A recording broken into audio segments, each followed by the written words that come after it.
Hi friends, welcome to our channel JSW TV. ప్రముఖ నటుడు మోహన్ బాబు కూతురు నటి మంచులక్ష్మి ఇన్‌స్టాగ్రామ్ అకౌంట్ హ్యాక్ అయింది.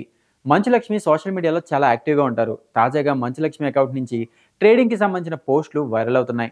ట్రేడింగ్ చేశానని, తనకు లక్షలో డబ్బులు వచ్చాయంటూ మంచులక్ష్మి ఇన్‌స్టాగ్రామ్ అకౌంట్ నుంచి కొన్ని పోస్టులు వచ్చాయి. దీనిపై మంచులక్ష్మి తన ట్విట్టర్ అకౌంట్ ద్వారా స్పందించింది.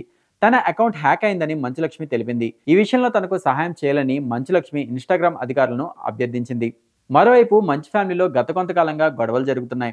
హీరో మంచు మనోజ్, మంచు మోహన్ బాబు ఫ్యామిలీ మధ్య సఖ్యత లేదన్న సంగతి తెలిసిందే. ఇటీవలే ఓ కార్యక్రమంలో మంచు మనోజ్ను మంచు లక్ష్మి కలిసింది. అయితే తన తమ్ముడు మంచు మనోజ్ని చూడగానే లక్ష్మి భావోద్వేగానికి గురైంది.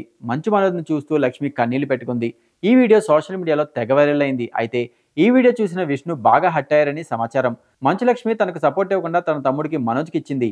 ఈ విషయాన్ని ఆయన మనసులో పెట్టుకుని ఇదంతా చేస్తున్నాడని కొందరు అంటున్నారు. మంచు లక్ష్మిని కావాలని ఇన్‌స్టాగ్రామ్ అకౌంట్ హ్యాక్ చేయించాడని సినీ వర్గాల్లో టాక్ నడుస్తుంది. మంచు లక్ష్మి, మనోజ్ కలిసిన కొద్ది రోజుల్లోనే ఇలా జరగడం అనుమానాలకి దారితీస్తుంది. దీని వెనుక ఖచ్చితంగా విష్ణు ఉన్నాడని సమాచారం. అయితే దీనిపై మంచు ఫ్యామిలీ ఎలా రియాక్ట్ అవుతుందో తెలియాల్సి ఉంది.